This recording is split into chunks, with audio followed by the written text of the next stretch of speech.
Do you remember the game telephone we played when we were kids, right? Well, now they're calling it a whisper chain. Now, we're going to start a message. We're going to ask our guys in the audio booth, cut out the outside speakers right now. We're going to start a message with one audience member, and we'll see if it eventually gets to me. I'll give you the cue when to turn my mics back on, but turn them off right now.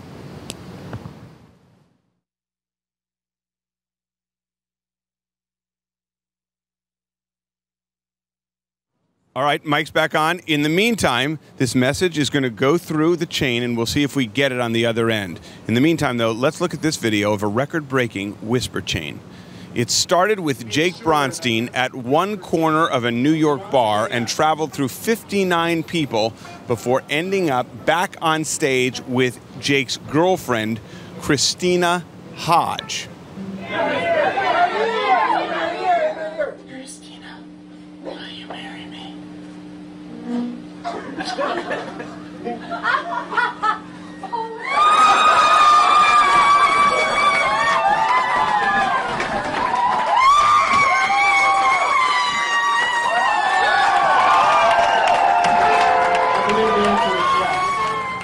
And now we're back live with Jake and Christina. Big hand congratulations for them.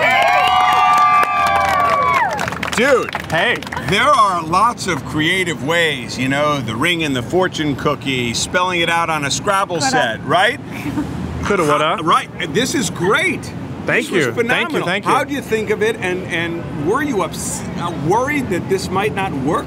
Well, I wasn't really worried that it might not work, but the idea was to get as many of our friends involved as possible. So this was great because I got to invite a lot of people that we knew. They didn't know why they were there, but when they heard the message, they got excited. They were eager. You are so serious about this. This is my part of the news. This is a developing story for me. I'm sorry. All right. I didn't mean to Don't harsh my mellow, man. Okay, right, all right? Right. Okay. Sorry. Yeah. Okay. All right. Yeah. So, but at some point, what would have happened if you had gotten to the stage and what came out was, hey, Christina, do you want to go to the diner tonight? Right. Maybe that would be fate. I don't know. We had actually tried the month before, and it didn't work. Yeah. And so we went home.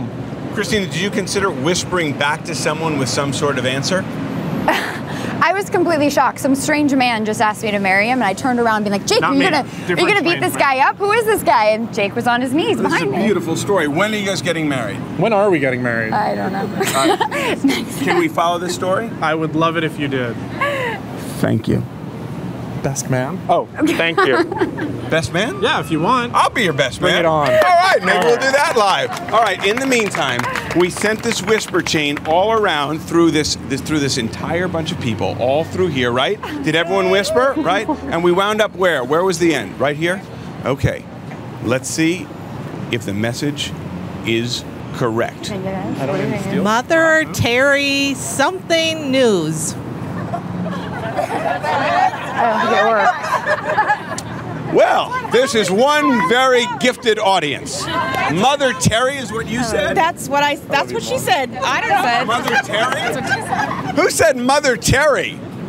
Oh, no, nobody's admitting culpability now. Well, let's go back inside and say hello to Mother Terry. She is here with a look at the news desk. Good morning, Mother Terry. You know, David, I've been called a lot of things in my life. I got to tell you, that's the first time for that one. So thank whoever said that. Oh, I'm going to investigate that, Russ. Okay. Here's what's happening this Wednesday morning. Law enforcement officials near Pittsburgh say a gunman who opened fire at a health club got off more than 50 shots. The suspect is 48-year-old George Sedini. 3 people were killed and 9 others wounded. Sedini took his own life. Witnesses say he walked into the health club, drew 2 guns from a bag, and without warning opened fire. Police at this point still do not have a motive. 2 American journalists who had been held in North Korea since March arrived home this morning. Laura Ling and Yuna Lee were released yesterday after former President Bill Clinton met with North Korean leaders. They were captured near the border with China and sentenced to 12 years hard labor.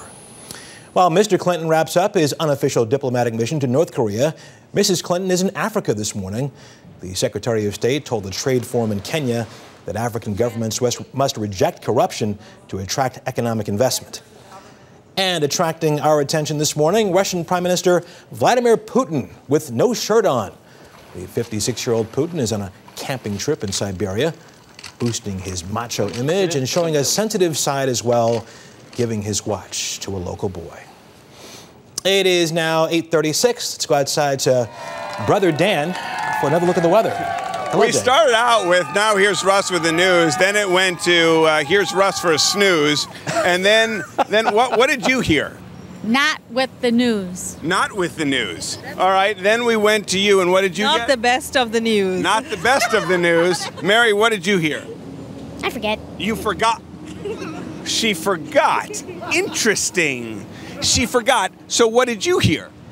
Military something news. Military news. This is interesting. Let's continue on down. What did you hear? Military something news. Military something news. And what did you hear? Never wear something new. Never wear something new. Dude, is there an application process to be part of this audience? Because, all right, what did you hear? Mother Terry something news. Mother Terry something news. What did you hear? Mother Terry something news. All right, we have a problem somewhere with these girls right here.